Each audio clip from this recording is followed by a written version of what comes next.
Boa noite, estou muito feliz de estar com vocês. Abre a Bíblia aí comigo em Colossenses, capítulo 2. Pedro é um amado irmão. Toda vez que eu estou com vocês, eu saio abençoado. Estou aqui com parte da família. A Dâmara está ali, dá um tchauzinho, a Dâmara está aqui. E amo muito a cidade de Londrina, que tem sido por tantas décadas um lugar de oração, um lugar onde Deus tem falado com a igreja brasileira, através dos livros que são escritos aqui, tantas igrejas abençoadas, e não é diferente com vocês. Mas vamos conversar então um pouquinho sobre a relação do cristão com a cultura. E um verso que eu quero ler, que é Colossenses 2, verso 3, é um texto conhecido que vai mostrar onde está escondido o tesouro da sabedoria e do conhecimento. Leia comigo, diz assim: nele estão escondidos todos os tesouros da sabedoria e do conhecimento. Em quem? Em Cristo. Amém, queridos? Em Cristo estão escondidos todos os tesouros da sabedoria e do conhecimento. Eu quero dividir a minha fala, uma conversa com vocês, não é tanto uma pregação, não é tanto uma palestra, mas uma conversa que eu quero ter, então, eu sei que nós vamos ter depois um momento aqui de bate-papo com o Pedro, aprofundando em alguns temas específicos, mas eu quero dividir a minha fala em duas partes. Na primeira, alguns princípios que nós aprendemos no Novo Testamento sobre o relacionamento nosso com o conhecimento, com a cultura.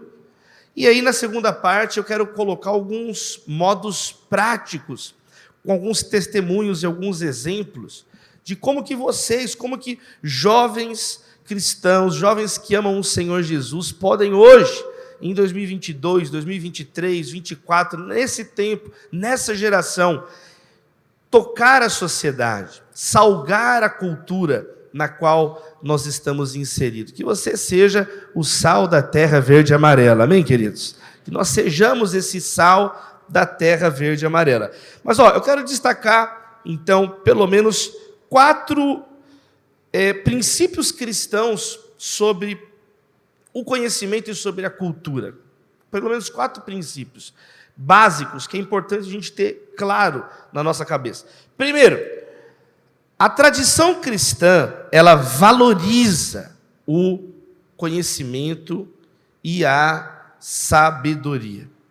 Você pode perceber que aqui tem 2 palavras em português. Em Cristo estão escondidos os tesouros da sabedoria e do conhecimento. Em grego, aqui é a palavra gnose e sofia. Gnose, traduzido por conhecimento. É a mesma expressão, por exemplo, que aparece em 2 Pedro 3,18, onde diz que nós devemos crescer na graça e no conhecimento. Então, a ideia de conhecimento tem proximidade com o que nós chamamos hoje, no período moderno, o conceito de informação. São conteúdos, são conhecimentos. Agora, a ideia de sofia, que em português está sabedoria, é um pouco diferente, porque tem a ver com a prática. Sabedoria é aplicar o conhecimento na prática. Sabedoria é a capacidade de utilizar o conhecimento que eu tenho para discernir o que está acontecendo na minha frente. Entender quais são as decisões que eu posso tomar diante de algo concreto, de uma situação que está diante de mim. A palavra sofia, por exemplo, sabedoria, é a mesma que aparece em Mateus 12, 42, quando fala da sabedoria de Salomão.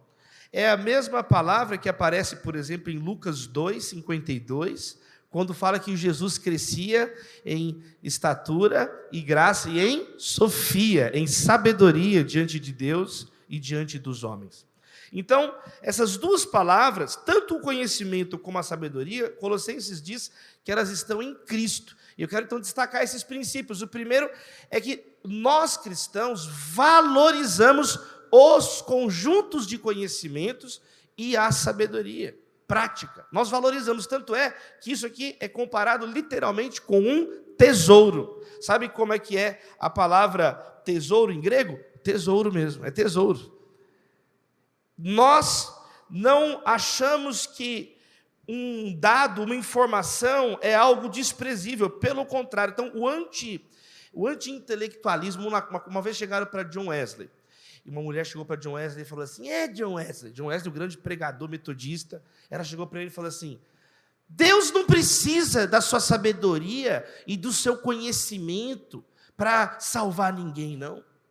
E o John Wesley falou, eu sei, do mesmo jeito que ele não precisa da sua ignorância, é a mesma coisa. Deus não precisa da ignorância de ninguém para salvar ninguém, como ele não precisa da sabedoria e da inteligência de ninguém para salvar ninguém. Amém, queridos? Agora, a questão não é essa, a questão é que nós não devemos nos tornar orgulhosos, que a gente já vai falar daqui a pouquinho. Mas a Bíblia, de capa a capa, de Gênesis a Apocalipse, nós aprendemos que o conhecimento é precioso. É algo que não, você pode comprar, sabe, um diploma, mas você não pode comprar o conhecimento. Para conhecer tem que estudar. Para conhecer, é fácil ficar gritando, difícil calar a boca e estudar. É fácil ter resposta pronta para tudo. Difícil é entender o que está acontecendo. E para entender o que está acontecendo, não tem passe de mágica. Não adianta, você tem que ter constância, você tem que ter calma. Jesus ele crescia, é um processo, isso dói. Está escrito lá em Eclesiastes que estudar demais dói, cansa. Por isso que você não estuda, que Deus tem misericórdia de você. Ah, mas você está sendo chato. Não, eu estou lendo a palavra de Deus para vocês. Eu pedi para separar alguns slides, eu não sei se tem como colocar, por favor, assim que tiver, na hora que tiver, me fala aqui, que eu quero mostrar para vocês umas imagens. Mas, em primeiro lugar, qual que é o primeiro princípio? O conhecimento é algo precioso, a dignidade do conhecimento. Mas tem um segundo princípio que é importante. Conhecimento, ele é precioso, mas ele não é tudo. Você não pode se transformar ele num ídolo na sua vida. Amém, queridos? Aí o outro lado. Se por um lado eu não posso ser uma pessoa que cultua a ignorância, por outro lado, o conhecimento não é o nosso Deus. Cristo é o nosso Deus. Amém, queridos? Ele é que nos salva. Ninguém é salvo por ser mais educado. Ninguém é salvo por ser mais educado. Quantos professores universitários têm a cabeça cheia, mas o coração vazio? São pessoas cheias de informações, às vezes até têm muita sabedoria, sabem tomar decisões, mas não sabem tratar bem quem está do lado. Você não precisa ser culto para ser uma pessoa educada, né? No sentido de ser alguém civilizado, alguém amoroso. Então, esse é o outro princípio, porque o conhecimento e a sabedoria estão em Cristo. Cristo é o nosso Deus, o nosso Rei, Senhor dos senhores e Rei dos reis. Então, você não é salvo por ser um poliglota. Já viu gente que fica corrigindo os outros o tempo inteiro? Não se diz baunilha, se diz baunilha. Já viu a pessoa? Ela fica corrigindo os outros, humilhando os outros. Olha, você vai falando todas as línguas para o inferno. Não, eu sou uma pessoa educada. Sabe o que acontece sem Jesus? Você vai com a sua educação para os quintos dos infernos, educadamente. Educadamente. Você vai na sua vez. Satanás, eu posso ir? Eu não quero furar a fila de ninguém. Eu não quero. Posso ir? Pode. Aí você vai na sua vez para o Sheol. Por quê? Porque não é pelo fato de você muito saber. Então, em 1 Coríntios, capítulo 8, verso 1, tem um alerta. Cuidado, se você tem muito conhecimento, para não sucumbir diante do orgulho. A pessoa vai ficando cheia de empáfia. E ela vai confundindo as coisas. Como vocês estão entendendo? Amém, queridos? Então, eu não devo cultuar a ignorância, mas, por outro lado, a Bíblia ensina que eu também não devo me tornar, então, uma pessoa orgulhosa, como vai dizer aqui no verso 23, né? Olha, essas regras têm aparência de sabedoria, com sua pretensa religiosidade, falsa humildade e severidade com o corpo, mas não tem valor algum para refrear os impulsos da carne. O que adianta a pessoa ter um monte de cultura? Não é cultura que te torna mais santo. Sabe qual que é um terceiro princípio que nós aprendemos sobre a cultura, o conhecimento? É que o conhecimento é conhecimento onde ele estiver. E nós precisamos, então, aprender a reter aquilo que é bom, filtrar aquilo que é bom. Nenhum lugar da Bíblia diz que somente uma pessoa cheia do Espírito Santo vai gerar conhecimento científico, ou cultura bonita, arte bonita. Nenhum lugar diz isso, pelo contrário, tem um conceito teológico muito simples, que é o conceito de graça comum. Todos os seres humanos, de outros povos, a Bíblia vai mostrar sobre isso, eles também tinham capacidades criativas, porque foram feitos à imagem e semelhança de Deus. Os teólogos chamam isso, então, de graça comum. Vou dar um exemplo bem simples. Por que o nosso relógio, até os dias de hoje, o dia é dividido exatamente em 2 partes de 12 horas? Quem que inventou essa contagem do tempo? Foi a Babilônia. Foram, os povos caldeus, a Babilônia. E o próprio Senhor Jesus, ele vai dizer lá em João, não tem o dia 12 horas? Os judeus, por exemplo, dividiam o dia em 2 períodos, de 4 ciclos de 3 horas. 3 horas, a hora sexta, a hora nona, não é assim que eles contam diferente. As 4 vigílias do dia, as 4 vigílias da noite, cada vigília 3 horas. Mas os babilônios, eles dividiam o tempo em torno do número 6. Então, 60 segundos, 1 minuto, 60 minutos, 1 hora, e até os dias de hoje, e isso é tão encravado em toda a cultura da civilização, que mesmo quando os franceses postularam a regra decimal, no Brasil, por exemplo, é tudo quilômetro, metro, centímetro, não colocam o tempo continua com o modo de contagem matemático que foi desenvolvido na Babilônia. Quer dizer, esse é um exemplo de graça comum. Quantos estão entendendo? Quantos estão entendendo? Agostinho tem uma frase muito famosa sobre isso. E nós não somos a primeira geração de cristãos que está pensando a relação com a cultura, gente. Agostinho, ele disse assim, a verdade, em qualquer parte onde se encontre, é propriedade do Senhor. A verdade, onde ela estiver, ela é propriedade do Senhor. A beleza, onde ela estiver, ela é propriedade do Senhor. Por isso que nós somos chamados a provar todas as coisas e reter o que é bom. Provar todas as coisas e reter o que é bom. Por exemplo, Clemente de Alexandria, que foi outro dos pais da igreja. Ele percebeu lá no início da igreja, gente, pelo menos 3 citações que o apóstolo Paulo fez no Novo Testamento de poetas pagãos, de filósofos pagãos. Por exemplo, lá no Areópago, em Atos capítulo 17, quando o apóstolo Paulo diz, olha, como disseram os poetas de vocês, nele vivemos, movemos e existimos. E o apóstolo Paulo pegou aquela frase de Cleantes de Arato e ele diz, olha, isso que eles estavam dizendo aí é, na verdade, Jesus, porque é em Cristo que nós vivemos, nele tudo subsiste. Então, olha só, ele retém o que é bom, ele pega uma frase e cita explicitamente no texto, lá em Atos 17, registra no discurso dele em Atenas. O outro exemplo que Clemente de Alexandria percebeu foi em 1 Coríntios, quando diz que as más conversações corrompem os bons costumes. Essa é uma frase pagã, mas ela bate ou não bate com o ensino do Antigo Testamento? Ela bate ou não bate com o que Jesus ensinou? Então o apóstolo Paulo reteve o que é bom, e claro, inspirado pelo Espírito Santo, isso aqui aparece também no texto, na carta aos Coríntios. E o terceiro exemplo é Tito capítulo 1, verso 12, quando mais uma vez Paulo cita ele vai dizer um profeta dos cretenses. Ó, cretenses sempre mentirosos. É o famoso paradoxo do mentiroso. O mentiroso diz, eu estou mentindo. Ele está falando a verdade ou está mentindo? Isso foi dito por um filósofo chamado Epimênides, e o apóstolo Paulo cita esse filósofo em Tito capítulo 1, verso 12. Ou seja, nós estamos ilustrando um terceiro princípio sobre a cultura. Quantos estão entendendo? Amém, queridos? Amém, meus irmãos? Vocês não são pentecostal, não? Fica aí, agora dá amém aí. Eu estou acordando, hein? Nós precisamos reter o que é bom. Reter o que é bom, sem desespero, sem ansiedade, sem apavoramento. Quarto e último princípio, a Bíblia ensina que o conhecimento verdadeiro deve ser promovido. Ele deve ser promovido. Aqui em Colossenses capítulo 1, verso 26 a 27, diz o seguinte, que o que estava oculto foi revelado, e que a função da igreja é agora anunciar a verdade. toda a verdade. Então, não é por acaso que a igreja tem sido o ambiente onde os maiores avanços da civilização surgiram. A maior escola de liderança que existe é a igreja. Por que as liberdades nasceram a partir de cristãos? Por que a democracia moderna veio a partir da igreja? Por que os direitos humanos nasceram na igreja? Por que a luta ambiental começou na igreja evangélica na Alemanha e na Dinamarca?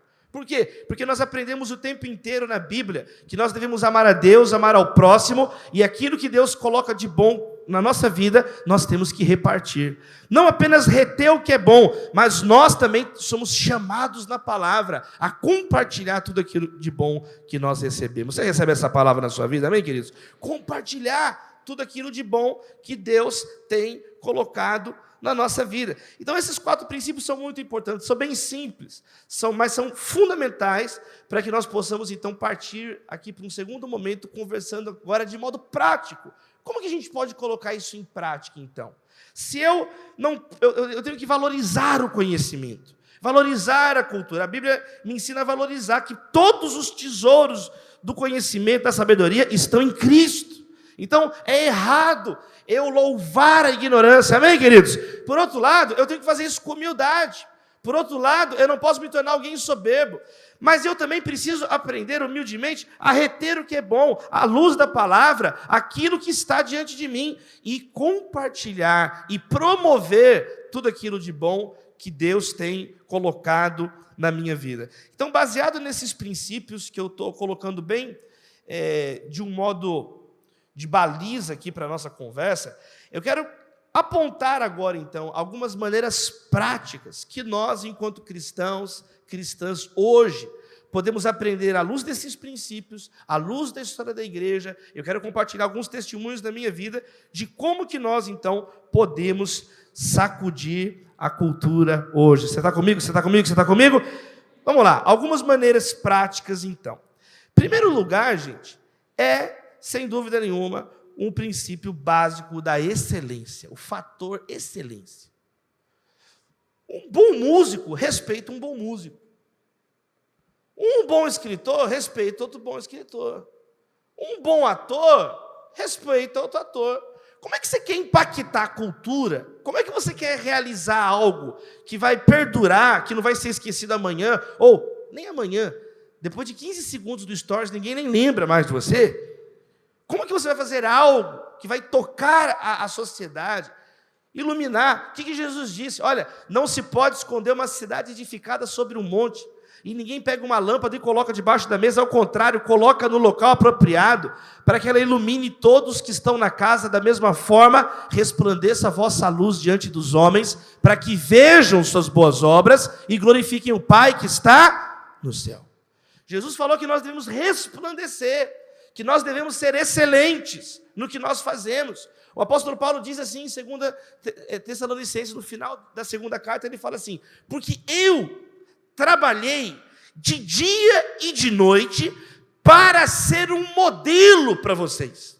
Paulo fala com todas as letras que ele trabalhou para ser a referência de um trabalhador. Ele se coloca como um modelo de trabalho, como um modelo de alguém que tem que ser imitado pelos outros trabalhadores. Agora, você, essa preguiça sua, não dá um glória a Deus no culto. A boca vai cair se você falar glória a Deus. A mão vai cair se você for escrever um negócio. A tua retina não funciona para estudar. Você não consegue fazer uma coisa simples. Como é que você vai fazer uma coisa complexa? Pede para você levar o copo. Põe o copo ali. É para pôr lá? Não, infeliz, é para colocar ali. Se perde no meio do caminho, igual o peixe, adore. Pessoa seminou a condição, eu quero impactar a sociedade. Você não impacta, nem o teu cachorro te respeita. Teu gato vai embora, você acha ele e volta chorando. Por quê? Porque só de olhar para você eu fico cansado. Quando você fala, você diminui o QI da rua inteira. Deus tem misericórdia. Não, eu quero impactar a cultura. Um serviço mal feito, porco, sujo, palmeirense. Deus tem misericórdia. Rainha Elizabeth se foi, gente, e não viu. o Mundial do Palmeiras. Então, primeiro princípio, Provérbios 22, verso 29. Você já viu alguém excelente naquilo que faz? Será promovido ao serviço real. Não trabalhará para gente obscura. Então é um princípio bíblico, prático. Por que será que eu não estou conseguindo impactar? Eles têm preconceito.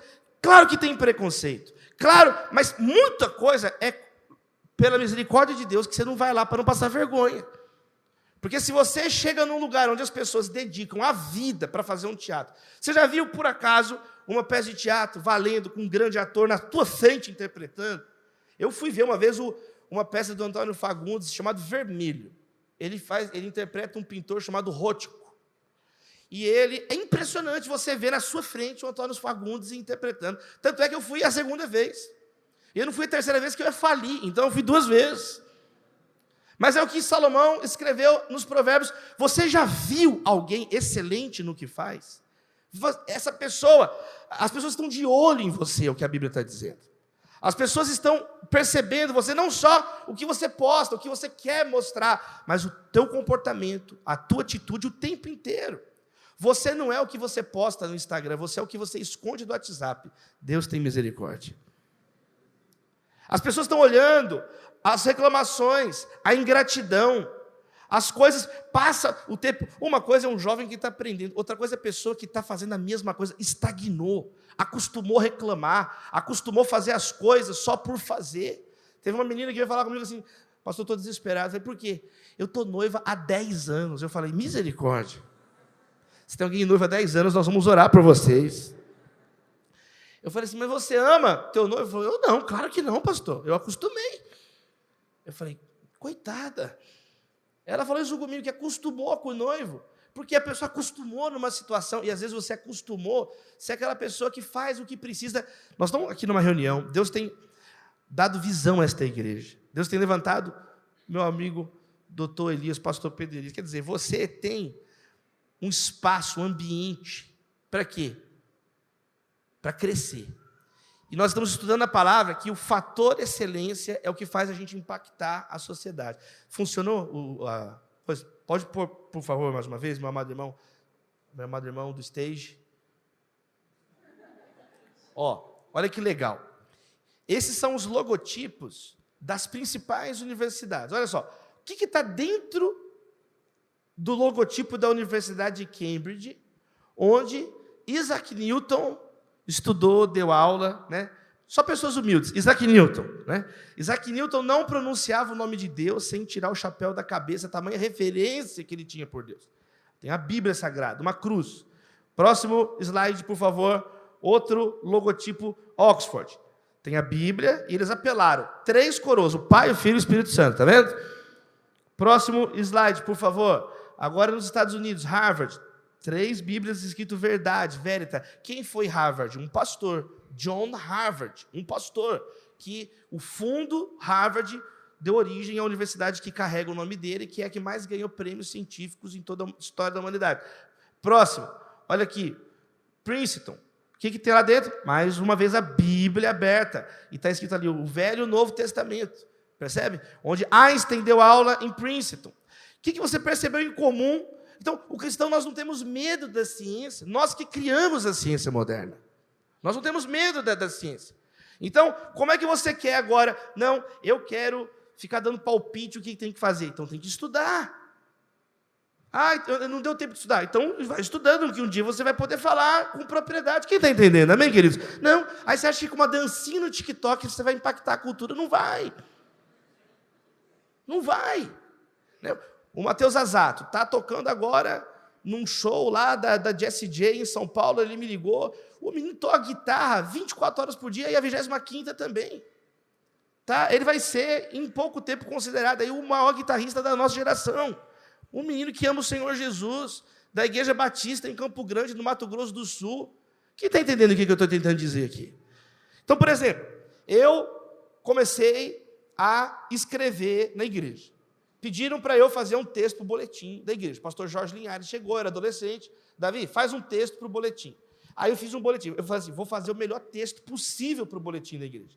E eu fiquei lendo o texto de todo mundo que era da igreja. Eu peguei e comecei, como é que esses crentes escrevem? E fiquei lendo. Eu era adolescente e escrevi e comecei a escrever textos no boletim da igreja. O pessoal gostou do texto no boletim da igreja. E aí comecei a ser o escritor de texto de boletim de igreja.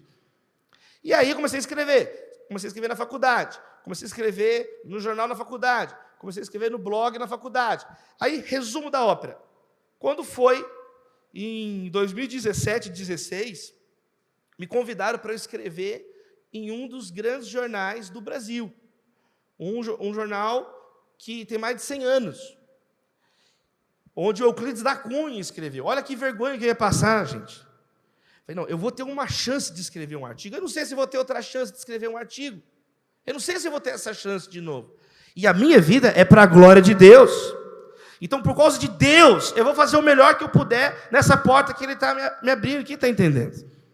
Porque em Colossenses, que nós estamos lendo, está escrito assim, quando você trabalha, antes de trabalhar para o seu patrão, antes de qualquer pessoa, você está fazendo para o Senhor esse serviço. Então, o nosso padrão não é só um salário, não é um mercado, é o próprio Senhor, Criador dos céus e da terra, nosso Salvador. É para Ele que eu estou escrevendo o texto.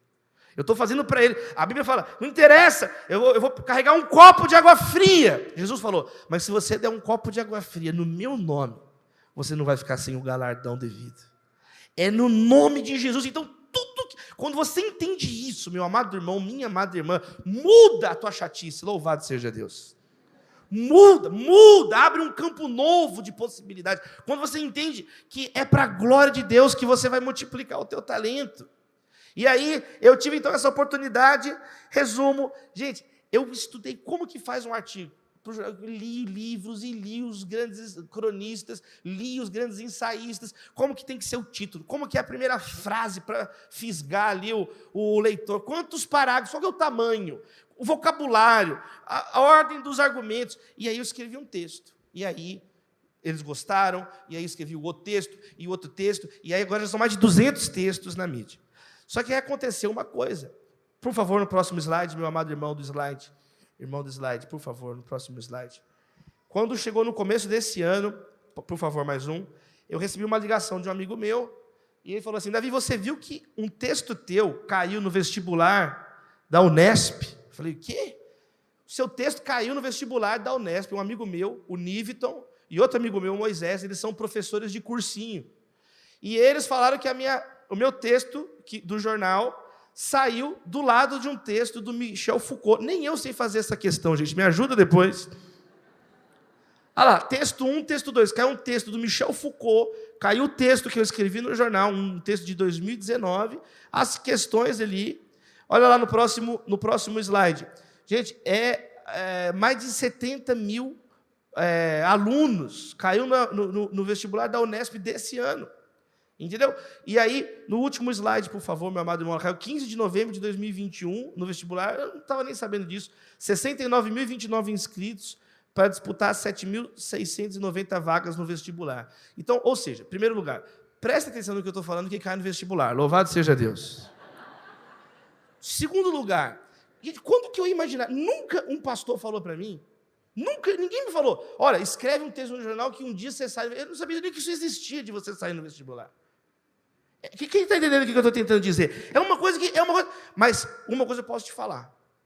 Quando eu vou escrever um texto, eu oro, Deus, abre meu entendimento para eu escrever o que eu tenho que escrever. Senhor, usa com a minha limitação. Eu posso não conseguir fazer um texto melhor, mas esse é o melhor que eu consigo fazer. E eu quero melhorar. Em nome de Jesus, que venha sobre vocês um espírito de excelência. Que venha sobre vocês, na Bíblia, meus amados irmãos, quem ficou na cúpula da Babilônia para governar a nação foram os melhores. É Top Gun, os melhores dos melhores dos melhores. Senhor, é Daniel, Mesaque, Sadraque, Abidnego. Foi Esther. Foi José no Egito. Então, meus amados irmãos, se nós queremos falar de influenciar a cultura valendo, de falar de influenciar a cultura sério, quando a gente lê a palavra, quando a gente estuda a história da igreja, meus amados irmãos, não tem outro jeito, não tem atalho. Nós precisamos nos esmerar. Sabe, tem uma história legal do Michelangelo, o grande pintor. Ele estava fazendo assim a Capela Sistina, e tem várias histórias. dos afrescos da Capela Sistina. Tem uma história, por exemplo, que tinha um dos chefes lá no Vaticano que era um chato, perturbava o Michelangelo, e o Michelangelo pintou esse padre no inferno, na cena do juízo final. Ele pintou o rosto dele do cara lá no inferno.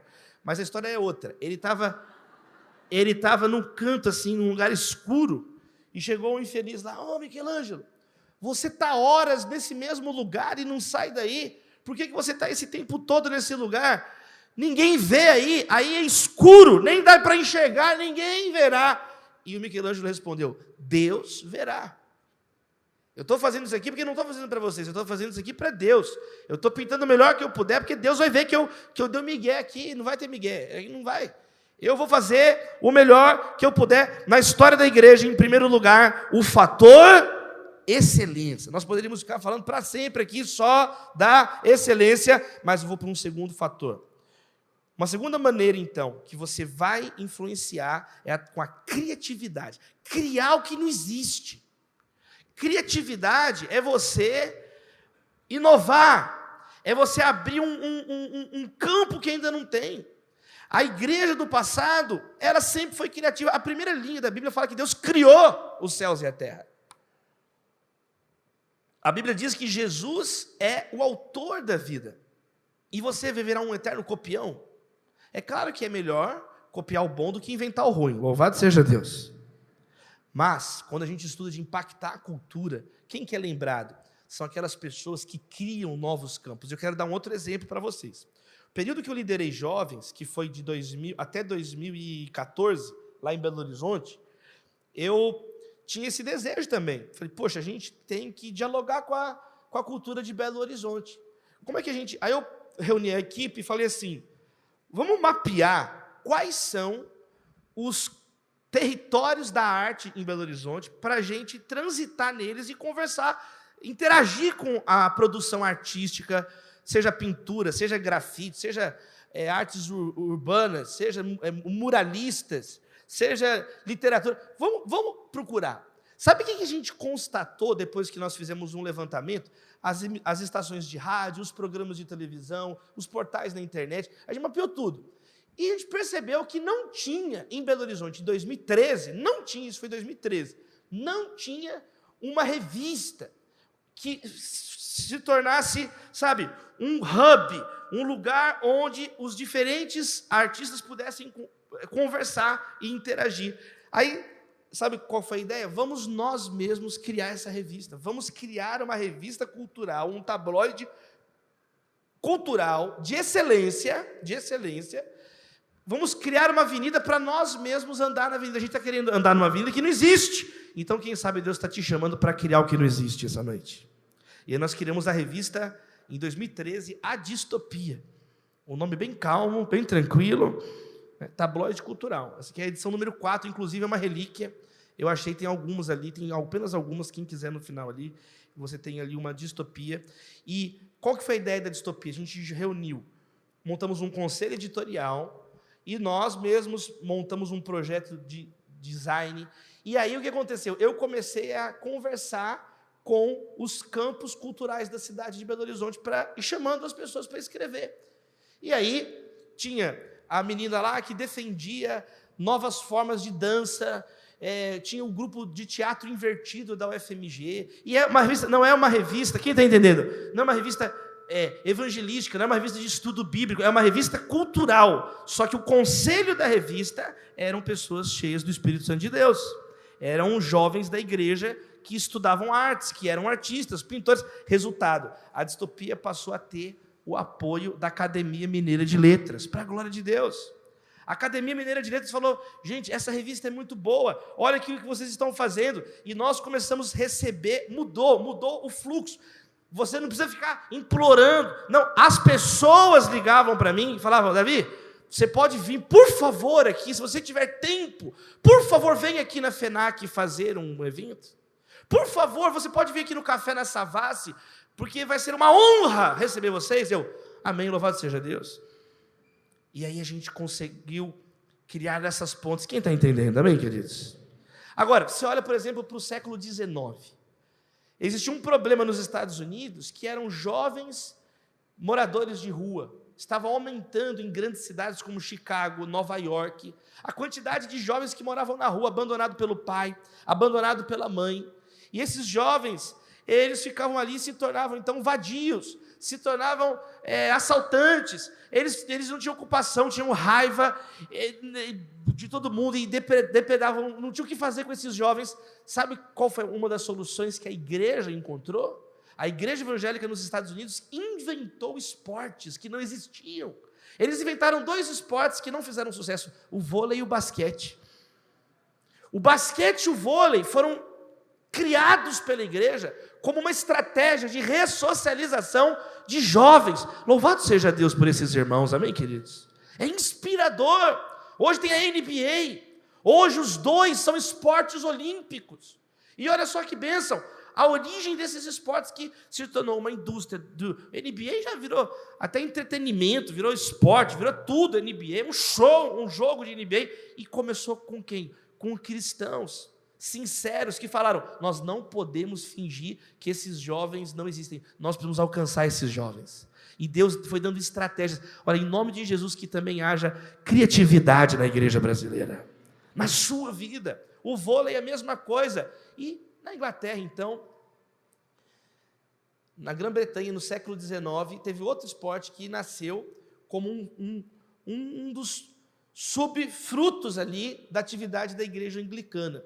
Surgiu um movimento de educação chamado Muscular Christianity, o cristianismo muscular, algo assim, que defendia que o programa educativo para as crianças, os adolescentes, os jovens, tinha que incorporar não apenas informação, tinha que incorporar também a questão espiritual, devocional, mas também a educação física, porque Jesus crescia sabedoria, estatura e graça. Então eles pegaram essa ideia e falaram: como que a gente pode criar um currículo esportivo, então, para o desenvolvimento motor? E dessa ideia do Muscular Christianity surgiu a Associação do Futebol, que criou 3 esportes, esportes que nós chamamos hoje de rugby, o que nós chamamos de futebol americano e o que nós chamamos de futebol.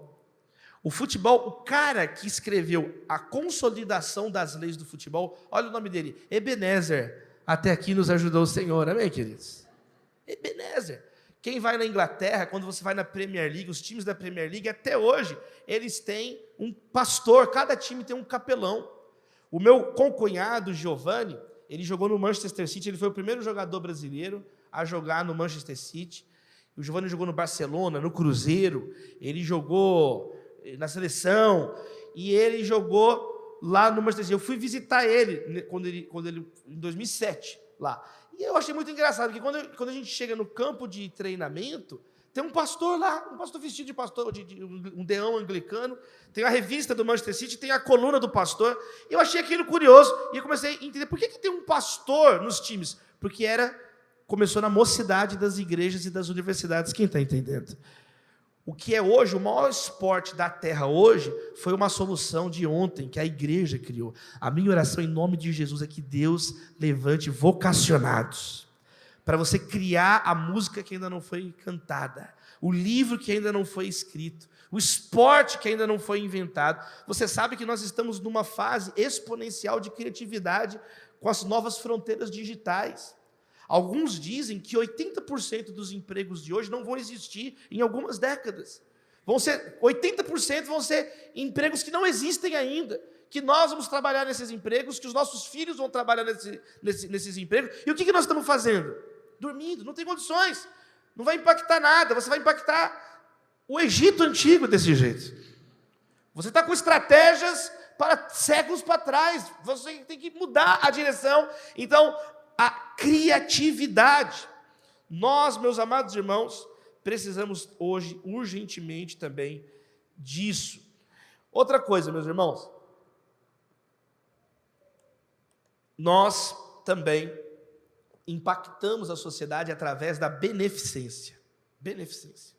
O amor, a solidariedade, a fraternidade tem sido, nos últimos 2000 anos, um dos modos mais concretos, mais diretos, mais duradouros e mais impressionantes que a igreja tem impactado a sua cultura. Alguns exemplos bem básicos. A Cruz Vermelha, que é a maior organização humanitária do mundo, que atua no campo de batalha, né? Desde do símbolo, a Cruz Vermelha. Mais recentemente, criaram outros símbolos, a Estrela de Davi Vermelha, o Crescente Vermelho, mas começou com Henri Dunant. Henri Dunant, o fundador da Cruz Vermelha, era um evangélico e movido pelo chamado de Cristo de amar ao próximo, no extremo, um amor sem limites, ele desenvolveu então a ideia da Cruz Vermelha, que é a única organização que venceu 3 prêmios. O Prêmio Nobel da Paz, incluindo o primeiro Prêmio Nobel da Paz, foi para Henri Dunant. Temos outro exemplo no século XIX, que é o Exército da Salvação. Um casal chamado William e Catherine Booth, eles começaram a ver um monte de pessoas desabrigadas e falaram, não dá para fingir que não é com a gente, vamos reunir agasalhos, vamos reunir mantimentos e vamos cuidar desses moradores de rua. É uma das maiores organizações filantrópicas do mundo, e a maior organização que cuida de desabrigados do mundo é o Exército da Salvação. A sede internacional fica em Londres, tem escritórios espalhados pelo mundo todo, foi uma das entidades essenciais na quebra da Bolsa de Valores de Nova York em 1929, quando várias pessoas quebraram, começaram a se matar de desespero. O Exército da Salvação, ele foi uma bênção de Deus na vida de famílias que não tinham mais o que comer, o que vestir. Nós temos um exemplo também dos orfanatos. Você sabe que o protótipo dos orfanatos modernos, ele vem de um cara chamado George Miller, que era um cara de oração. George Miller, o apelido dele é o apóstolo da fé, porque Deus falava com esse homem de uma maneira impressionante, a fé que esse homem tinha. É muito bonita, você tem que ler a biografia do George Miller, porque o George Miller, ele nos momentos de oração dele com Deus, são testemunhos maravilhosos. Eu vou contar um testemunho que é muito conhecido, de um dia que acabou a comida no orfanato de Bristol. Esse orfanato existe até hoje, o nome hoje é Fundação George Miller, e acabou a comida, e aí estava chegando a hora de as crianças irem para o refeitório, e ele pegou, a equipe veio falar com ele, não tem o que a gente vai fazer, porque Deus tinha dado uma palavra para ele, que ele nunca devia implorar por dinheiro e por comida para ninguém, que Deus mesmo ia prover. Deus deu essa palavra para ele, e enquanto ele viveu, foi assim. Então ele falou, mas Deus me deu uma palavra, eu creio no que Deus falou, ele me deu uma palavra que eu nunca precisaria me humilhar, que ele ia dar provisão. Então ele disse assim, manda as crianças para o refeitório, que eu vou orar. É apóstolo da fé, esse é apóstolo da fé. Eu e você já tínhamos desistido há muito tempo. O homem fechou a porta, ajoelhou. Essa história é muito conhecida, essa história tem inspirado a fé de tantos irmãos e irmãs até os dias de hoje. Quebrou uma carroça na frente do orfanato, isso foi no século XIX, gente, com alimentos perecíveis. E o sujeito bateu na porta do orfanato e falou, olha, eu estou com um carregamento aqui que atrasou, ele não vai chegar a tempo no destino, vai perder essa comida toda. O senhor não repara de eu deixar essa comida no orfanato, não? Não reparo não, na verdade está um pouquinho atrasado, mas eu não reparo não. E as crianças já estavam esperando. Essa é uma das histórias impressionantes de George Miller. E aí, quantos orfanatos existem ao redor do mundo hoje? No Brasil mesmo. Você sabe que o Brasil tem grandes lideranças cristãs que lançaram sementes no nosso país. Por exemplo, Vital Brasil. Vital Brasil foi um dos precursores fundadores do Instituto Butantan, que tem sido tão importante nesses últimos anos de pandemia para a questão das vacinas. Ele era um evangélico. Vital Brasil era um servo de Deus, um homem temente ao Senhor. Em nome de Jesus, a minha oração é que você ganhe muito dinheiro para ser muito generoso. A Bíblia fala que todo cristão tem que ser generoso, mas a Bíblia fala que existe o dom da generosidade. Ou seja, todos têm que evangelizar, mas a Bíblia fala que tem pessoas que têm o dom de evangelizar. O dom. Eu conheço, por exemplo, Pedro do Borel. Vocês conhecem o Pedro do Borel? O Pedro do Borel, ele faz apelo antes de pregar, a pessoa converte. É uma coisa impressionante, dá raiva. Ele chega no lugar, ele fala, é o seguinte, você está indo para os quintos dos infernos, converte aí. Aí você fala, cara, pegou pesado. Todo mundo começa a chorar, porque ele tem um dom de evangelizar. Ele tem um dom de evangelizar. O João Paulo, quem conhece o João Paulo? O João Paulo lá de Brasília. João Paulo, cara, se a gente ir para uma praça e ficar gritando lá, não acontece nada. Se o João ir, a praça, até o escorregador converte. O playground converte. O João Paulo estava essa semana agora na Espanha, E os meus amigos me ligando da Espanha para perguntar, quem é esse cara aqui, Davi? Porque ele foi pregar numa conferência, gente, de igreja espanhola, de membro espanhol. O espanhol não está nem aí para nós, meus amados irmãos. E aí, o europeu em geral, você sabe como é que é o relacionamento que eles têm com a América Latina, com o brasileiro. E aí o João foi pregar, jovem, novinho, pregou, meus amados irmãos, ele contou o testemunho dele, um sermão evangelístico, numa igreja, não era um culto, ele pegou e pregou o sermão evangelístico, é o dom dele, é o chamado dele. No final, apelo, a igreja inteira converteu, a igreja converteu de novo. Por quê? Porque é um dom. E a Bíblia fala que tem o dom de generosidade. Generosidade. A minha oração é que Deus, agora para você ter o dom de generosidade, pressupõe, está implícito que você tem que ter dinheiro. Você não pode ser generoso com o dinheiro dos outros. Aí é fácil, né? Ô pastor, dá um dinheiro aí que eu sou generoso, eu quero dar para aquela pessoa ali. Não, aí não vai funcionar. Então a minha oração é que Deus levante também. Tem um cara, John Reinhardt, ele escreveu um livro chamado Os Patronos de Deus, The Gospel Patrons, os patronos do Evangelho. É um cara bilionário. E esse cara, ele e a esposa dele ganharam todo o dinheiro que tinha no mundo, por isso que nós somos pobres aqui no Brasil, ele ganhou todo o dinheiro que está com esse cara.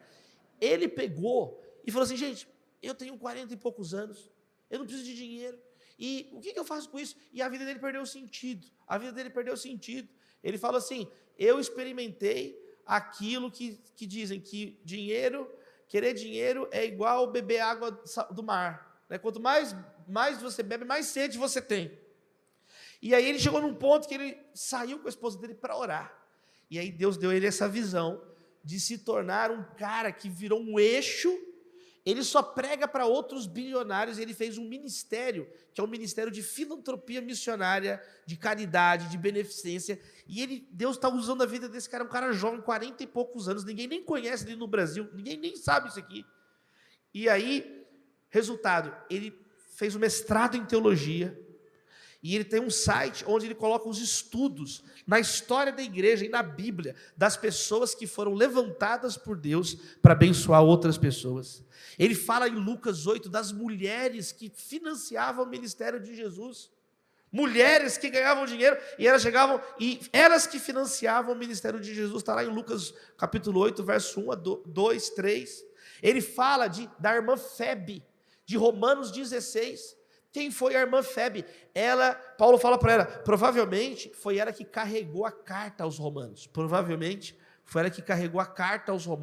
E Paulo fala assim, eu recomendo-vos a irmã Febe, Romanos 16, verso 1, 2, eu recomendo. Aí ele fala assim, cuidem de tudo que essa irmã precisar. Por quê? Porque ela tem sustentado, auxiliado os santos nas suas necessidades, incluindo a mim. Essa irmã Febe, ela era sustentadora do ministério de Paulo. Não é uma bênção, meus irmãos? Uma mulher líder. E Paulo fala, eu recomendo essa irmã, cuidem de tudo, porque essa mulher, ela é um tesouro no Evangelho, ela tem cuidado dos irmãos. Está lá em Romanos 16. Então esse cara aí, o John Reinhardt, ele está estudando, ele citou uma duquesa lá, já que está na moda falar da nobiliarquia inglesa essa semana, ele cita uma irmã que ela foi a financiadora de John Wesley. Assim, em valores corrigidos, é um negócio absurdo. Ela doava as joias. Ele diz o seguinte, jamais a igreja metodista alcançaria o mundo como o John Wesley alcançou, se essa mulher não tivesse financiado o metodismo. Eu nunca tinha escutado falar essa história, mas Deus está levantando esse servo. A minha oração é que Deus também levante aqui irmãos caridosos, cheios do Espírito Santo de Deus. Isso está lá em Efésios capítulo 4, verso 28. Aquele que furtava, não furte mais. Antes, trabalhe com as próprias mãos, para que tenha o que repartir com o necessitado. Olha que interessante. Na Bíblia, no Evangelho, o contrário de roubar, não é simplesmente trabalhar. O contrário de roubar, de destruir os outros, é cuidar dos outros. É repartir com os outros. Não é bonita a palavra de Deus? Essa é a palavra de Deus, amar a Deus, amar ao próximo. Gálatas 6, verso 10 diz assim, enquanto tivermos oportunidade, façamos o bem a todos, especialmente aos da família da fé. Então a Bíblia fala que a igreja ela tem que cuidar de todo mundo, ajudar todas as pessoas, mas especialmente os nossos próprios irmãos em Cristo. Às vezes tem um jovem aqui, tem um amigo nosso, e você muitas vezes é uma pessoa insensível, uma tia, sabe, que não tem um filho, se tornou uma viúva, então que Deus toque nos nossos corações, amém, queridos? Nós precisamos de gente assim, sempre Deus usou pessoas assim na história, e quem sabe você está sendo chamado para esse papel nos dias de hoje. Então, uma das maneiras que a igreja tem, historicamente, contribuído é através da beneficência. Não apenas as universidades, mas também os hospitais. É muito comum você chegar num lugar que tem uma igreja, e ali do lado tem uma escola, uma faculdade, como a gente viu aqui algumas, e também um hospital. Os nomes dos hospitais: Bom Samaritano. Eu moro do lado do Hospital Bom Samaritano, lá, Hospital Samaritano, em São Paulo. Por quê? Porque Jesus fazia isso. Mateus 9 está escrito que Jesus anunciava o reino. Ele ensinava e ele curava as pessoas. Então a igreja tem cuidado. O próprio símbolo dos hospitais é a cruz, não é à toa. Porque a cruz era o símbolo de tortura, era o símbolo do Império Romano de dominação, era um modo terrível de alguém ser executado, era humilhante a morte de cruz, era um vexame.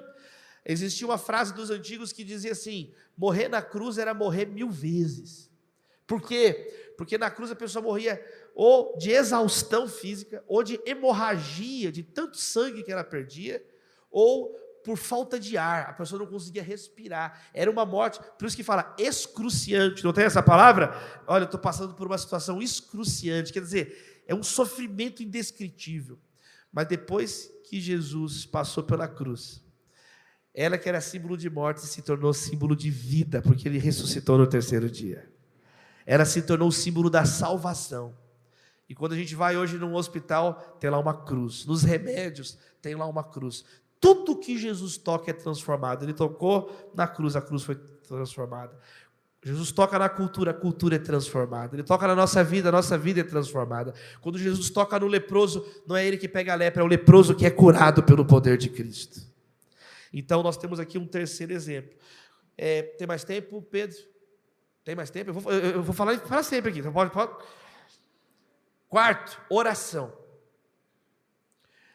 A oração, ela transforma a cultura. Jesus ele falou: olha, os campos estão brancos para a colheita. Orem para que Deus envie trabalhadores. Tem aquela frase do Spurgeon: sempre que Deus chama o seu povo para impactar o mundo, ele chama primeiro o povo para orar. Sempre que Deus chama o seu povo para realizar uma grande obra, antes ele chama o povo para orar. Não existe nenhum avivamento que não foi precedido por quebrantamento, que não foi precedido por corações prostrados diante de Deus. Porque, gente, o nosso objetivo na cultura não é construir uma torre de Babel, amém, queridos? Não é construir um negócio para a nossa própria honra, não é simplesmente a excelência pela excelência. Nós estamos vendo aqui, é a excelência que resplandece a glória de Deus. Não é a criatividade pela criatividade. Quantas pessoas, falei aqui, são criativas, são educadas, mas não têm Jesus. Você não é salvo por ser educado, por ser criativo. Você não é salvo por pintar com um monte de cores. Nem todas as tintas podem salvar, nem toda a paleta de cores da Pantone pode salvar a tua vida. Mas uma gota do sangue de Jesus te purifica de todo o pecado. Então é por causa de Jesus, aplauda o nome dele, ele vive, ele reina. Então, meus amados irmãos, agora, oração, orar, clamar. O Agostinho falava assim, que você sabe que de Paulo até Agostinho, meus amados irmãos, o cristianismo, né, ele teve grandes representantes ali, de Agostinho em diante, o cristianismo se tornou dominante na cultura, né, no Ocidente. De Paulo a Agostinho, o cristianismo ele era marginal. Deus usou as Confissões de Agostinho, é talvez o livro cristão mais importante de todos os tempos, é um dos livros mais importantes de todos os tempos. E essa influência, ela durou por muito tempo. E nós somos a geração que está vendo agora a fé cristã não ser mais o chamado mainstream. Nós agora fomos colocados de escanteio. Quantos estão entendendo o que eu estou falando? Nós não somos mais agora a força que está pioneira na cultura. Isso começou no período do iluminismo, esse declínio, ele se acentuou no século XX e ele está se acentuando agora no início do século XXI.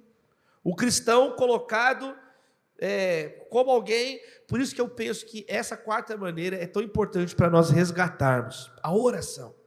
Com qual objetivo nós queremos impactar a sociedade? É para a nossa glória ou é como Colossenses está falando? É para a glória de Jesus, porque em Cristo tudo subsiste. Romanos diz, dele, por ele, para ele são todas as coisas. Então onde está o coração dos jovens evangélicos, dos jovens da igreja hoje? Quer de fato glorificar a Deus? Então vamos orar, criar redes de oração, clamar a Deus. A oração é tão importante. Em quinto lugar, junto com a oração, a perseverança no sofrimento. Os mártires, eles realizaram um grande impacto cultural. Você sabe, por exemplo, que o entretenimento mudou depois dos mártires cristãos no Coliseu. Os romanos, eles se divertiam, era uma coisa bestial, davam gargalhadas, tinham prazer de ver as pessoas sendo esquartejadas, sendo devoradas por leões. Isso era diversão. E, gente, a pessoa sem Deus, ela vai caminhando. A Bíblia diz que um abismo chama outro abismo.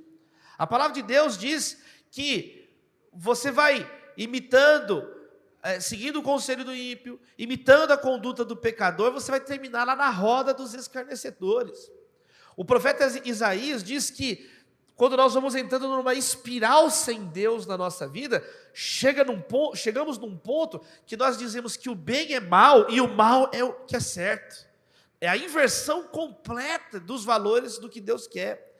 Então, meus amados irmãos, quando o evangelho chega em determinados contextos culturais que praticam, por exemplo, o canibalismo, que praticam o extermínio sistemático de crianças que nascem com alguma deficiência física, por exemplo.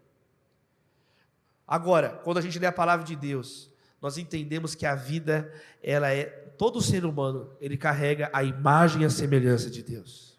E a vida tem que ser protegida.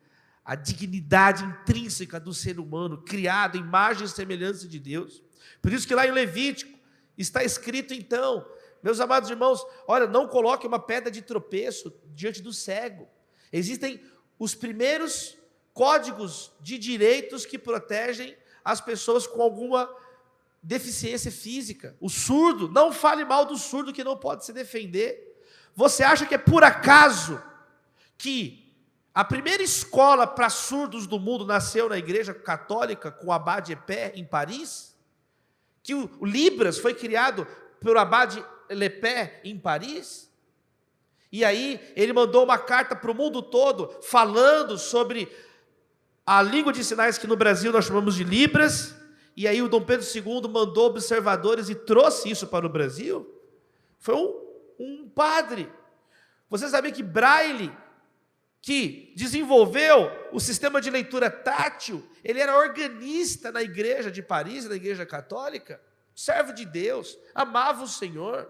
Então, não é por acaso que toda a defesa desses direitos nasce da igreja cristã, amém, queridos? Agora, a mesma coisa aconteceu lá no Coliseu, quando os cristãos, ao invés de começarem a falar palavrões, ao invés de revidarem, ao invés de acreditarem na violência, hoje tem muitos jovens que têm fé na violência, eles acreditam que a violência pode protegê-los, que a violência pode redimi-los, que a violência pode salvá-los. Meu amado irmão, nós estamos aqui de pé, é por causa de Jesus. Se o Senhor não guardar a cidade, em vão vigia a sentinela. E os nossos amados irmãos do passado entravam no Coliseu cantando louvores a Deus. Sabe por quê? Porque Jesus falou assim para eles: bem-aventurados são os perseguidos por causa da justiça, deles é o reino dos céus. Bem-aventurados serão vocês quando os insultarem, lançando todo tipo de calúnia e difamação. Alegrem-se e regozijem-se, porque grande é o vosso galardão no céu, pois da mesma forma perseguiram os profetas que vieram antes de vocês. Jesus ensinou sobre isso. Por isso que lá no Sinédrio, em Atos capítulo 5, quando os discípulos saem do Sinédrio, eles começam a cantar louvores a Deus felizes, porque eles foram considerados dignos de serem humilhados e torturados por amor ao Evangelho. Então, quando os cristãos entravam no Coliseu, eles começavam a cantar. Tem até um filme clássico que tem uma cena que registra isso. É um filme de 1951 chamado Quo Vadis, em latim. É a pergunta, para onde você vai? Que é a pergunta que supostamente Jesus fez para Pedro. Segundo a tradição cristã, por óbvio, a Bíblia não registra a morte de Pedro, mas a tradição diz que ele morreu crucificado de cabeça para baixo, e em Roma, e ele estava fugindo, e aí Jesus aparece, para onde você está indo? E depois desse encontro com Jesus, ele volta e é então martirizado de cabeça para baixo. Então esse filme de 51, que é um clássico do cinema, Quo Vadis, conta como que os cristãos foram torturados no Coliseu por Nero. E tem uma cena, vou dar um spoiler aqui, eu sinto muito, vou dar um spoiler. O Nero está lá no trono, no Coliseu, do lado de uma das mulheres dele, e aí os cristãos entram no Coliseu e os leões são soltos. E os cristãos começam a louvar a Deus. E Nero fica indignado. Por que eles estão felizes? Por que eles estão cantando? Por que eles não estão com medo? E claro, gente, é um filme, mas dá para a gente ter um lampejo de como foi mil vezes pior na vida real, mais sério na vida real. E aí eles são devorados pelos leões. E aí o Nero ele desce na arena. E ele está indignado. Ele começa a olhar no rosto dos nossos irmãos e irmãs que morreram martirizados, e eles estão dando risada, ele fala, olha, não tem medo, não tem medo. E aí a história conta, os historiadores registram, isso é a história da humanidade, gente, da queda do Império Romano, que perdeu a graça, as pessoas começaram a se converter, e sabe o que aconteceu? Perdeu a graça, fica rindo das pessoas sendo torturadas. Quantos estão entendendo? Foi perdendo a graça, as pessoas mudaram o que dá alegria, o que vai ser o entretenimento, o que vai ser o momento de diversão, não tem mais a ver com o pecado, não tem mais a ver com destruir a vida de ninguém, e aí essas coisas não têm mais graça, ninguém ri disso, isso não tem graça. Claro que nós devemos ser pessoas alegres, o fruto do Espírito é a alegria de Deus na nossa vida, a alegria do Senhor é a nossa força, nós temos que celebrar, nos alegrar com os que se alegram. Agora, alegrar não é à custa da vida de ninguém, da destruição de ninguém, da humilhação de ninguém, de esvaziar a humanidade de ninguém. Então a fé cristã, através de irmãos e irmãs, quando nós sofremos injustamente, mas nós vamos manter o nosso testemunho, sabe o que acontece? Você vai gerando um impacto cultural onde você está. Você vai gerando um impacto cultural onde você está. E foi assim que a história do entretenimento mudou. Isso é tão sério. Tem um filósofo alemão contemporâneo chamado Peter Sloterdijk, que vai estar inclusive na FAAP aqui no Brasil. Ele é amigo do professor Luiz Felipe Pondé, e ele vai dar um curso esses dias agora, umas palestras no Brasil. É um dos grandes filósofos vivos. E o Sloterdijk, ele tem um livro sobre o entretenimento, onde o livro chama Regras para o Parque Humano. E nesse livro, ele diz algo impressionante. Ele fala o seguinte, gente, desde que os cristãos mudaram a história do entretenimento no Coliseu, a matança só alcançou o mainstream de novo, agora no século XX, com Hollywood, com os filmes de terror de Hollywood. Então ele diz que essa geração, quem está entendendo? Quem entendeu o que eu quis dizer? A nossa geração é uma geração onde dar gargalhada de gente sendo esquartejada sem parar, que era algo que ficou, desde que os cristãos morreram no Coliseu, ficou sempre no underground, isso agora está dominando as bilheterias. Quem está entendendo? Então ele está falando que está mudando o zeitgeist, está mudando o espírito da nossa época. Por isso que eu creio que se nós aqui, com a graça de Deus, com a bênção de Deus, o que é o mártir? Mártir é a palavra grega que significa testemunha. Se nós começamos a testemunhar, e às vezes você fala assim, poxa, eu não sou criativo, Pastor, eu tento ser excelente, mas não tem jeito, eu não consigo. Dá tudo errado. Olha, pastor, não consigo orar. Eu não oro nem pelo almoço, pastor. Nem eu não consigo orar direito. Você pode dar 1000 desculpas, mas uma coisa você pode ficar firme no teu testemunho. Que a Bíblia diz que só de você ficar firme, você vai gerar um impacto onde você está. As pessoas vão olhar, aquela pessoa leva Jesus a sério. Olha só, o jeito que ele trata os outros, ele está sendo ridicularizado, mas a atitude dele é diferente. Tem alguma coisa na vida dela, tem alguma coisa na vida dele, e a bênção da pulga atrás da orelha, louvado seja Deus. A pessoa fica olhando assim, o que ele tem de diferente? E é o Espírito Santo de Deus na sua vida. E você vai mudando o teu ambiente. A Bíblia, quero caminhar para fechar. Vocês estão com uma cara triste, eu não quero deixar você triste. Quero caminhar para fechar para dizer o seguinte: a Bíblia fala tanto de metáforas de influência, né? O sal, o do sabor. A luz dissipa as trevas. O fermento, vocês são o fermento de Deus. O fermento é pouco, mas ele altera toda a consistência da massa. O aroma, o perfume, ele muda a atmosfera. Chega a pessoa cheirosa, é outro nível, meus irmãos. Agora, a transformação tem que ser real. Tem uma missionária chamada missionária Tunica, Antônia Lenora, lá do SEM em Viçosa, Centro de Treinamento Evangelístico. Ela diz o seguinte: tem coisas que você consegue fingir. Agora, tem coisas que não dá para fingir. E não dá para fingir que tem influência se você não tem influência. Ela diz, não dá para fingir que você é cheiroso. Você pode fazer cara de cheiroso. Mas se você está fedendo, meu irmão, fedeu, não tem o que fazer. Você pode estar com aparência de cheiroso. Se você chegar, né? Tinha um menino que ele tinha tanto CC que o apelido dele era 200. Porque é CC 200 em algarismo romano, aí era 200 o apelido do menino. E ele só descobriu isso depois que formou. Ô 200, ô 200. Ele escrevia @200. O e-mail dele era 200@hotmail.com e era porque o CC dele, coitado. Que Deus tenha misericórdia do 200. Amém, queridos? Mas não tem como você fingir que vai impactar a cultura se você não tem o perfume de Jesus na sua vida. A minha oração é que a presença de Cristo seja real no seu coração, nos seus olhos, nos seus ouvidos, na sua mão. E eu falei aqui alguns exemplos, seja pela beneficência, seja pela criatividade, seja pela excelência, seja pelas orações, seja pelo seu testemunho fiel, a sua perseverança. Agora, uma coisa eu tenho certeza, Deus está levantando muitos jovens no Brasil para fazer a diferença. Essa semana aquele menino, é Felipe Toledo que ganhou o surf, não foi? É Felipe, né? Tem surfista aí, gente? Há um déficit de surfista, temos um surfista aqui. Felipe, né? Felipe ganhou o torneio. Você viu o post dele? Glória a Deus. Claro, não é só uma coisa da boca para fora, eu nem conheço tanto a vida do Felipe, mas não deixa de ser maravilhoso que nesse momento ele vai e diz glória a Deus. Não é só honrar com lábios, né, e o coração está longe, não, mas o contrário, frutos de lábios que confessam o seu nome, o fruto do louvor. Não é porque, quem está entendendo? Eu não estou dizendo aqui, então tem que ser uma fachada. Não é ser uma fachada. Se for assim, até o dólar é crente, in God we trust. Mas está escrito que o in God we trust tem uma pirâmide, é tudo esquisito ali. O real está, Deus seja louvado. Qual que é o Deus?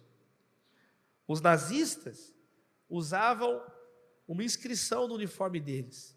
Deus está conosco. E olha o que eles fizeram. Então não é uma coisa de fachada, amém, queridos? Não é uma coisa de fachada, é a presença de Cristo real nas nossas vidas. E aí nós vamos então, naturalmente, organicamente, frutificar Jesus, onde nós estivermos. Você pode abrir sua mão, eu quero fazer uma oração por vocês. Deus, muito obrigado, Pai, por esse privilégio de estar aqui com meus irmãos essa noite. Muito obrigado, Deus, por essa honra de conversarmos, ter esses minutos aqui, para a gente refletir um pouco sobre valores que a palavra coloca diante de nós, sobre o conhecimento, a cultura, a sabedoria. Nós não queremos ser pessoas preguiçosas, ó Deus, pessoas que cultuam a ignorância, acham que qualquer coisa está bom. Não, Senhor, muda isso na nossa vida, que haja mais seriedade, ó Pai. Como nós aprendemos na tua palavra, o Senhor Jesus trabalhou como um carpinteiro. Nós não queremos ser preguiçosos, improdutivos, infrutíferos. Mas nós também não queremos, ó Deus, achar que é o trabalho que nos salva, a cultura que nos salva. Que haja essa maturidade, esse equilíbrio, de fazermos as coisas, ó Deus, com excelência, mas que toda a glória seja tua. Que a humildade jamais se afaste do nosso coração. Tira de nós os lábios arrogantes, tira de nós, ó Deus, mas como Filipenses 2 diz, que haja a mesma atitude de Cristo em nós, uma atitude de se despojar, de servir, de amar. Ó Pai, nós oramos por discernimento, dá discernimento para cada um de nós, ó Deus, reter o que é bom, como está escrito na palavra, provar todas as coisas e reter aquilo que edifica. Ó Deus, tudo é lícito, mas nem tudo convém. Dá esse discernimento, ó Pai, daquilo que não convém na nossa vida. Tudo me é lícito, mas eu não vou deixar que nada me escravize. Mostra para os jovens, mostra para cada um de nós, atitudes, práticas, ambientes, pessoas, ó Deus, que tem escravizado o nosso coração. Ó Deus, práticas que muitas vezes em si mesmas não são pecaminosas, mas a nossa idolatria transforma isso num pecado, num ídolo, e nos afasta de Ti, nos prende, ó Deus, nos amordaça. Ó Deus, então em nome de Jesus, que nós possamos ter discernimento espiritual. E nós oramos, ó Pai, para que nós sejamos ousados e possamos promover o conhecimento, promover tudo aquilo que é bom. Não sermos pessoas arrogantes, egoístas, que querem tudo para si. Não, mas que possamos compartilhar. O que recebi do Senhor também vos entreguei. Nós aprendemos em tantos textos esse princípio que atravessa a nossa vida, atravessa a comunhão, atravessa o louvor, atravessa o testemunho, atravessa o anúncio da palavra, do Evangelho. Ó Deus, nós oramos, ó Deus, por cada um dessas áreas que nós tivemos oportunidade de conversar. Ó Deus, levanta aqui profissionais excelentes. Ó Deus, em nome de Jesus, quando alguém aqui ganhar um troféu, um prêmio, que ele se lembre que é para a glória do Senhor. Que nenhum de nós venha se esquecer de onde veio, quem é, que nenhum venha perder a identidade. Que nós não venhamos, ó Deus, a cair na cilada de Fausto, de vender a alma para o demônio, de vender a alma pela fama. Porque Jesus, diante da promessa de fama, a tentação, ele disse, está escrito, só o Senhor teu Deus adorará, só a Ele, diante dele se prostrará. Nós não temos outro Deus além de ti, Senhor. Queremos te amar de todo o coração, de toda a alma, de todo o entendimento, com toda a força. Levanta aqui pessoas excelentes no que fazem, como José, que estava preso injustamente numa cadeia, mas ele era o melhor carcereiro. Como José, vendido pelos próprios irmãos, traído pela própria família, mas na casa de Potifar, ele era excelente no que ele fazia, e o Senhor levantou como governante de todo o Egito. Levanta jovens assim hoje, Pai. Ó Deus, em nome de Jesus, dá criatividade para os teus filhos. Olha, Deus, jovens que vivem, sabe, vidas repetitivas, monótonas, falando a mesma coisa, entra ano, sai ano, é a mesma coisa que a pessoa fala. Ó Deus, sem alegria no coração, parece um velho, parece uma pessoa que já não tem alegria de viver. Muda isso em nome de Jesus. Coloca para o teu Espírito Santo. Coloca, Senhor, sopra sobre nós o teu Espírito Santo. Inspira a nossa vida, ó Pai, para criar pontes onde não existem pontes. Portas onde não existem portas. Ó Deus, abençoa os teus filhos para que eles possam atravessar paredes para a tua glória. Em nome de Jesus, glorificando o Senhor, amando as pessoas, nós oramos, ó Deus. Em nome de Jesus, levanta trabalhadores, levanta pessoas que vão ser investidores de missões, pessoas, ó Deus, que vão ter essa preocupação, esse cuidado, ó Deus, de serem, ó Deus, como aquela irmã Febe, as irmãs Febes contemporâneas, mulheres cheias da tua presença, que vão suprir os santos das suas necessidades. Vivemos num país tão desigual, vivemos num país, ó Deus, com tantas injustiças, que a tua igreja seja a diferença e o sal na terra brasileira. Ó Deus, nós oramos, ó Pai, coloca esse espírito de intercessão em nós, de clamar pelo país, de clamar pelo nosso entorno. A palavra diz que nós devemos orar pela comunidade na qual estamos inseridos e por todas as pessoas que desempenham papéis de liderança no governo, nos hospitais, os arquitetos, ó Deus, os vendedores, os empresários, ó Deus, cada um, as polícias. Senhor, em nome de Jesus, nós não queremos ser pessoas que vivem pedindo oração. Levanta-nos como intercessores nesses dias, ó Pai. Nós aprendemos na Tua palavra como que a igreja mudou, a igreja orava e o chão tremia.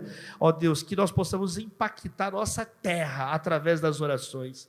E nós oramos também por fidelidade, domínio próprio, mansidão, perseverança. Olha, Senhor, pessoas que estão aqui porque qualquer coisa desanima. Uma chuva a pessoa não quer adorar mais a Deus. Um compromisso raso, uma vida cristã superficial. Deus, em nome de Jesus, chama-nos para uma vida numa nota mais alta.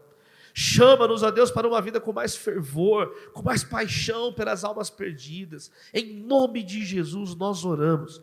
Nós abençoamos cada um, ó Deus, em nome do Pai, do Filho, do Espírito Santo. Tudo que o Senhor colocou de bom na minha vida, que seja multiplicado, Senhor. 10, 30, 60, 100 vezes mais na vida dos meus filhos. Levanta aqui escritores, levanta aqui articulistas, levanta aqui pensadores, professores. Ó Deus, os campos estão brancos, mas faltam trabalhadores para a colheita, e nós pedimos essa noite, levanta trabalhadores para a seara, em nome de Jesus. Amém, amém e amém. Deus abençoe vocês.